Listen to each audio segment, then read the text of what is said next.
we had a little bit of a discussion in between at lunchtime about this word Messiah. Now in English, the translation of the word Messiah means anointed one. So it's important to see what were these anointings that we're talking about. Now, Mike touched on this earlier, that there is the three essential problems of mankind, right? We have the problem of Satan, we have the problem of sin, and we have the problem of being separated from the Father. Yeah? So we've just gone over that in depth, so I don't want to go over that again because I think it's kind of, we don't need to reiterate that too much. But let's read the solution for this problem as was prophesied about in Genesis 3 verse 15. So we're going to read Genesis 3 15 through 24. 24? Yeah. And I will put enmity between you and the woman, and between your offspring and hers. He will crush your head, and you will strike his heel. To the woman he said, I will make your pains in childbearing very severe. With painful labor you will give birth to children. Your desire will be for your husband, and he will rule over you. To Adam he said, because you listened to your wife and ate fruit from the tree about which I commanded you, you must not eat from it. Cursed is the ground because of you. Through painful toil you will eat from it all the days of your life. It will produce thorns and thistles for you, and you will eat the plants of the field. By the sweat of your brow you will eat your food until you return to the ground, since from it you were taken. For dust you are, and to dust you will return. Till 24, right? Yeah, right to the end. You betcha. Adam named his wife Eve because she would become the mother of all the living. The Lord God made garments of skin for Adam and his wife and clothed them. And the Lord God said, the man has now become like one of us, knowing good and evil. He must not be allowed to reach out his hand and take also from the tree of life and eat and live forever. The Lord God banished him from the Garden of Eden to work the ground from which he had been taken. After he drove the man out, he placed on the east side of the Garden of Eden cherubim and a flaming sword flashing back and forth to guard the way to the tree of life. Right, thank you. So what I want to pull out of this, there's a lot in this passage, so we could probably discuss just this passage for like a whole hour. But what we want to really pull out of this is that there's the three core things, the three core problems that we have are actually noted here. So first we have the problem of Satan. As a result of Satan coming into the picture of our lives, sin enters the world, and as a result, what happens at the end of this verse? Men and women are driven out of the garden. So we're not only spiritually separated from God in this time, we're physically separated from God because God cannot live with sin, right? Mm-hmm. So we know and we understand through the lectures we've done already that man cannot solve its own problem. Mike talked about it. I talked about it earlier. We've got all these issues, right? All these different political issues, social issues, health issues. And we try, but our problems are never, ever really solved. So what does God do for us?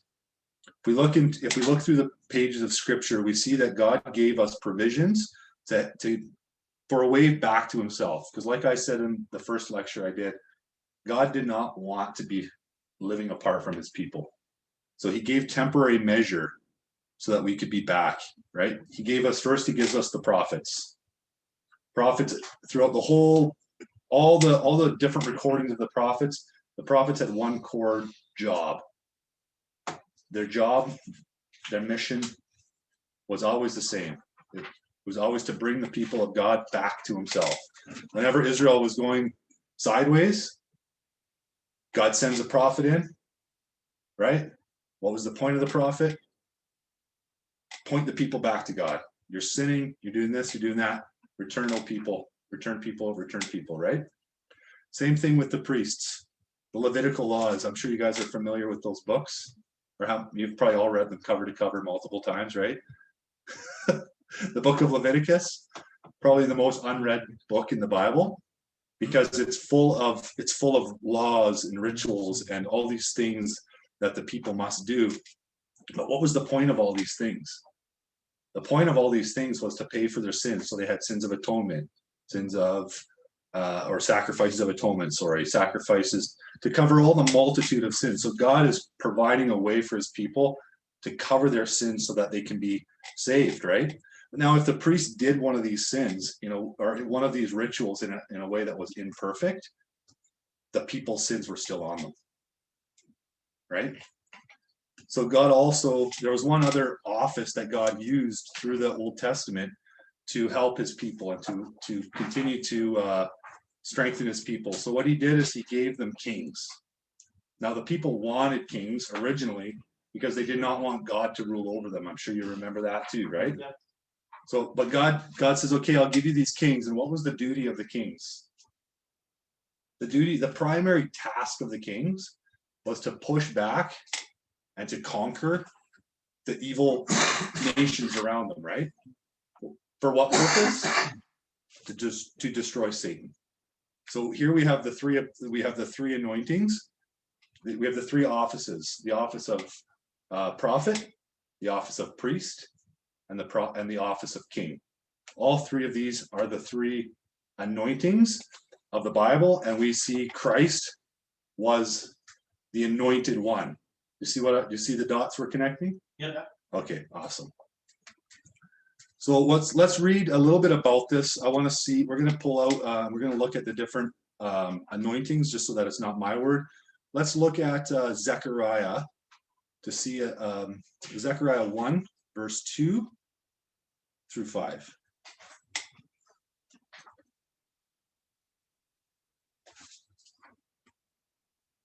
Sorry, what was it? Anointing, priest, and Zechariah 1, Mhm. verse 2 through 5. No. Oh, sorry. Like the anointing, priest. There was three anointings. Yeah, sorry. There was the office of priest, prophet, and king. Okay. Yeah. Verses Zechariah 1, 2 to 5. 2 to 5. In the 8th month of the 2nd year of Darius, the word of the Lord came to Zechariah, the son of Barkiah, the son of Edo, the prophet, saying, "The Lord has been very angry with your fathers. Therefore say to them, thus the Lord of hosts, return to me, says the Lord of hosts, and I will return to you, says the Lord of hosts. Do not be like your fathers, to whom the former prophets preached, saying, thus says the Lord of hosts, turn now from your evil ways and your evil deeds. But they did not hear nor heed me, says the Lord." Right. So the reason I wanted to read that is to show you that God sends his prophets to restore his people back to himself, but even the prophets themselves weren't faithful. Right. And there's lots of different stories around this. Some of the prophets were very faithful, some of them weren't faithful, but no matter whether they were faithful or not, the prophets did not live forever. They died. They were finite. And so because they were finite, they could never permanently solve the problem of our separation from the Father, right? So let's see this. It's very important to see this, that the prophets were also bound by time, and they were bound by the decay that had entered the world through Adam. So it's important that we know this, because then we know our need for a true and perfect prophet that is not bound by time, that is not susceptible to decay, one who could offer a true, and as we read about in scriptures, a true and living sacrifice. He made a new and living way back to the Father, a way that the priests could not make, the prophets could not make, and the kings could not make. Let's read Genesis 3:15 again. Just Genesis 3:15.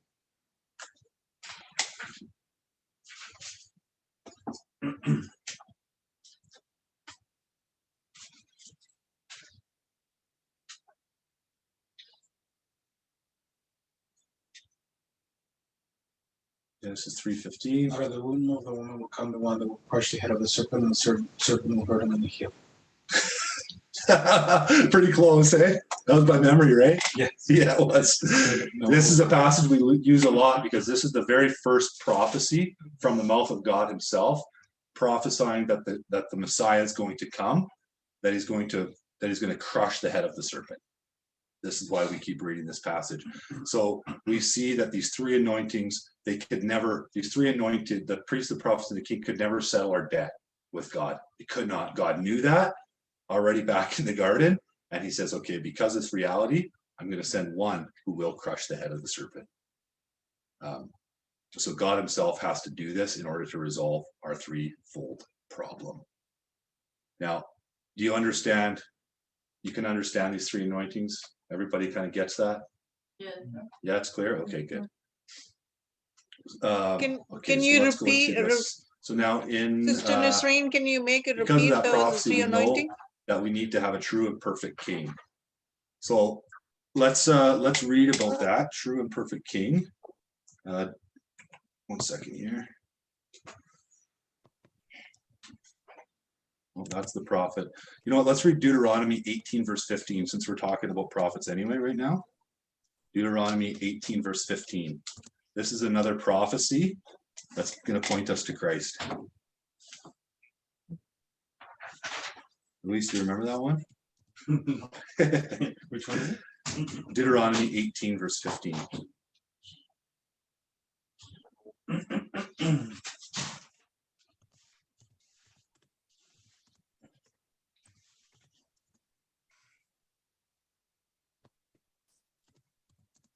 The Lord your God will raise up for you a prophet like me from among you, from your fellow Israelites, and you must listen to.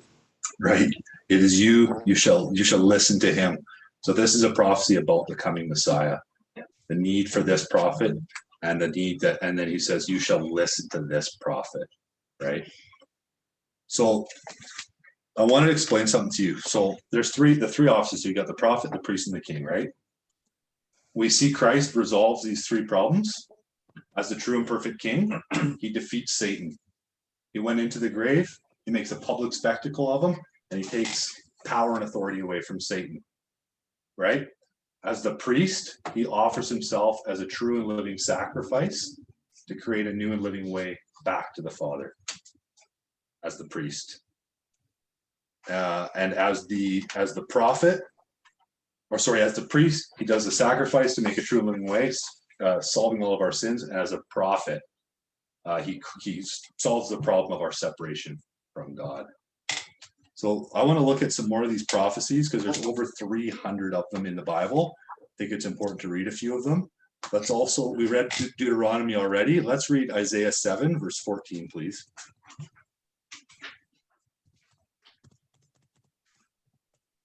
Isaiah 7 verse 14. Therefore the Lord himself will give you a sign. Behold, the virgin shall conceive and bear a son, and shall call his name Emmanuel. Emmanuel, exactly. Emmanuel also means God God with is us. with us. Exactly. And then we see another one. Let's read also Micah chapter 5 verse 2.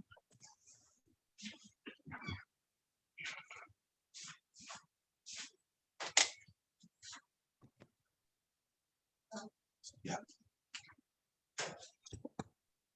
I can read this one. It says, but you, O Bethlehem Ephrathah, you who are too little to be among the clans of Judah, from you shall come forth from me one who is to be ruler in Israel, whose coming forth is from of old, from ancient days.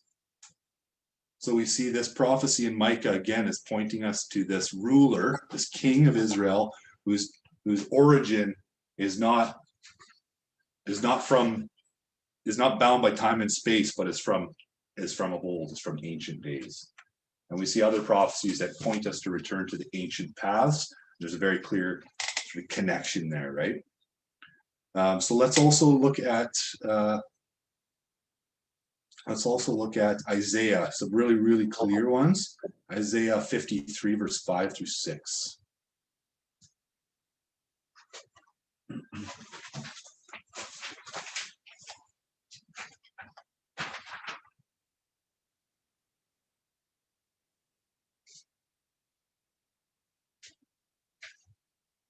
5-6. Yes, please. But he was wounded for our transgressions, he was bruised for our iniquities. The chastisement for our peace was upon him, and by his stripes we are healed. All we like sheep have gone astray. We have turned everyone to his own way, and the Lord has laid on him the iniquity of us all. So it's important to see that these things, like all this information, right? And there's lots and lots and lots of scriptures. Like I said, there's over 300 of prophecies that point to it. But what makes Christ the Messiah, that what makes him the anointed one, is that he perfectly fulfilled every single prophecy written about himself. There was not one prophecy written about him that was not fulfilled by himself, right? So he was born of a virgin. He was he was in the grave 3 days. We talked about that. There's every single prophecy Christ fulfilled, and many of them he fulfilled outside of himself, right? The events happened to him without any of his own seemingly control, right? Like There's one remaining, I believe, that he still has to come. correct. Amen. Yeah. We're going to get to that at the very end of this lecture here. So we see that at the end of it, at the end of the lecture, it says Israel longed for the Messiah. And so we'll see that too. The people of Israel were looking for this Messiah, and only the ones who had a true faith noticed that it was him, right? Yeah. Like the Samaritan woman at the well. Let's read that passage a minute. Where is that one? That's John. Is that John chapter 4? Yeah. John chapter 4. Verse 20. Verse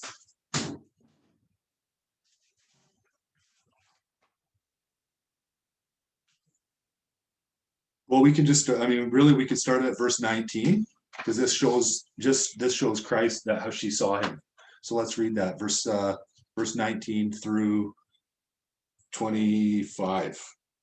It's John 4, verse 19 to 25. Yeah, absolutely, sure. The women said to him, Sir, I perceive that you are a prophet. Our fathers worshipped on this mountain, and you Jews say that in Jerusalem is the place where one ought to worship. Jesus said to her, Women, believe me, the hour is coming when you will neither on this mountain nor in Jerusalem worship the Father. You worship what you do not know. Do not know. We know what we worship, for salvation is of the Jews. But the hour is coming, and now is, when the true worshippers will worship the Father in spirit and truth. For the Father is seeking such to worship him. God is spirit, and those who worship him must worship in spirit and truth. The women said to him, I know that Messiah is coming, who is called Christ. When he comes, he will tell us all things. Right. So just kind of underscores the point that he made earlier. This woman was looking for not just Jesus, she was looking for the Messiah, and she recognized that he was the Messiah because she said, well, you must be a prophet. So she understood from the Old Testament writings that the Messiah would be a true and perfect prophet. She saw that, right? And then at the very end of this chapter, who is called the Christ? This woman says, I know the Messiah is coming. He is called the Christ. So he is called the Anointed One. And she would have understood these three offices for sure. If she can recognize the fact that he needed to be a prophet, she would have also understood his need to be a king. And we see that actually in the story of, I think it's John chapter 12. We're going a little bit sideways here, but I think that's okay for purposes of this. John chapter 12. Is it 12? Yeah, it is. Is it chapter 12? John 12, 12 and 13. Is that it? Feast. Yeah, exactly. That's the one. What does it say?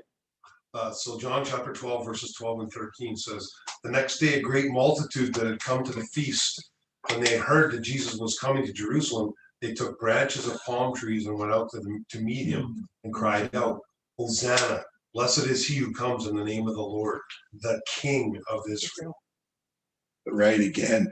So the people of Israel were looking for a king, the Messiah king. He needed to be a king. Let's look at John 7 verse 31 as well. That one I have written down here. 7 verse 31. 7:31. Yes, please. And many of the people believed in him and said, when the Christ comes, will he do more signs than these which this man has done? So the question is, are we seeing Jesus as the Christ, or are we seeing him in the same way that the people of John 7 saw him here? Because it's clear from this passage that they did not see him as the Christ, right? Jesus had just fed 5,000 people. And then they said, when the Christ comes, will this man do more than this? Will he do more than this man? So they didn't see him as he was. But the more important point is that they said, it says, many of the people believed in him. Correct. Who? Jesus, the miracle worker, the one who's doing all of these things. This is who they believed in. And then those same people said, when the Christ comes. So they saw him as this miracle worker, as this one who did all these things, but they did not see him as the Christ. Sorry. No, I'm glad. I was going to get down that road, but do you want to finish that thought, or you're good? Yeah. Okay, awesome. Well, thanks, man. I mean, and that's the truth, right? So like these are questions that we got to ask ourselves, because I mean we're all people who agree that the Bible has authority. We all agree that Christ or that Jesus, is our Savior. And I think I'm accurate to say that. Do we see him as he is? Do we see Jesus as the anointed one of God, as the prophet, priest, and king? Do we see him solving our problem of sin, of Satan, and more importantly, of our separation from God? Because when we believe that as the truth, like Mike said in the last lecture, like the scriptures speak about, then it changes who we are. Then sin falls out of our life, and we get a walk with the Father again. This is the intention of Christ, and this is the faith. This is the faith that the early church had, that they were looking for this Messiah, Christ, to return again. Right? When Jesus left, he said, "I will return soon." And some of the people didn't even go to work. They stopped working. Right? They were just going around. They were busy. They were sharing the gospel. They were telling people all about this Christ, that Jesus was the Christ. We see that happening all through the books. And then what happens? They actually had to get scolded back to work. Right? And so we look at our own lives as Christians and we go, I've been a Christian my whole life. I was telling at lunch, I was born and raised in a Christian home. Parents that taught me scripture. I learned lots of Bible verses and I knew all the stories, but I didn't have that connection to Christ. I didn't understand. And so because I didn't see and because I didn't understand that Jesus is the Messiah, that he is the Christ, that he is the anointed one of God, because I didn't see that, I did not have life. I didn't have power. Sin still reigned over me. And as I've accepted this gospel, which is the only gospel, I got free. And then what happened? I got motivated to get into a truck 24 hours ago and drive to Saskatchewan. And I'm not a preacher and I share in weakness. I know that. But I want to share what I know, what little I do know with you, because the gospel's come into my life, Amen. And so that's what this is about. It's about showing you guys and helping you guys to see it, so that you guys too might have the Maranatha faith that the early Christian church had, that we share together now. And it's our prayer that you guys share that with us. So I think it's clear. I hope you guys see that Israel was longing for the Messiah. It's our call. It's our duty, and it should be our hearts to long for this Messiah's second return. And when we look at that too, I just want to add one more thing to that. When we think about the Messiah's return, his second return, it says in the Bible, and Mike maybe even know the passage where it says, when I return, how many will I find? Will I find faith on the earth? Will I find faith on the earth? Luke 18:8. Luke 18, verse 8. 8. Let's read that a second. I think it's important to read that.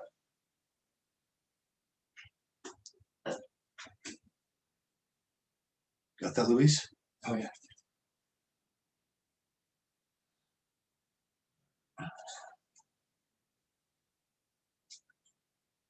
Luke 18:8 says, Sorry. Yeah, Yeah. sure. I tell you that he will avenge them speedily. Nevertheless, when the Son of Man comes, will he really find faith on the earth? Exactly. So what faith? What faith is he talking about? Faith that Jesus is my Lord and Savior? Right? Faith in my works? Absolutely not. It's faith. No. It's faith that Jesus is the Christ. That's right. That's right. So let that be I was ours. gonna say, if you read verse 7 as well, it kind of explains too a little bit about who he's speaking about here. It says, shall God not avenge his own elect who cry out day and night to him? Right? So it's talking about the people. But what does it mean to have faith? If we have faith, right, then we will be a people who cry out day and night to him. When we believe this gospel truly, then our faith is going to be focused on him. Our life is going to be focused on him. Now, I don't even know how many times a day we pray while we're driving. You know, Dan and I prayed last night before we go to sleep. We prayed this morning. We prayed in the truck before we came in. We cry out to him day and night. Right? Why? But more importantly too, Mike, what do we pray for? Because our prayers are not characterized any longer by a list of petitions and things that we want from God. No. Today, our prayers are characterized by faith. And so what is our prayer always? Our prayer is always that more people will come to know God, that more people will come to see Jesus as he is. And then our prayer beyond that is that they will join with us and that we'll evangelize Canada, Saskatoon, Alberta, British Columbia, and across. You know, that really is our prayer. So you guys need to know that there are people right now in Africa, in Asia, in Central America, and South America that are praying for this meeting right now. There are people all over the world praying for this. Amen. Yeah. So I think that really basically kind of covers it. It's very quick, I know, but I think that basically covers Jesus the Messiah. So we'll take a short break, I guess, and then Luis will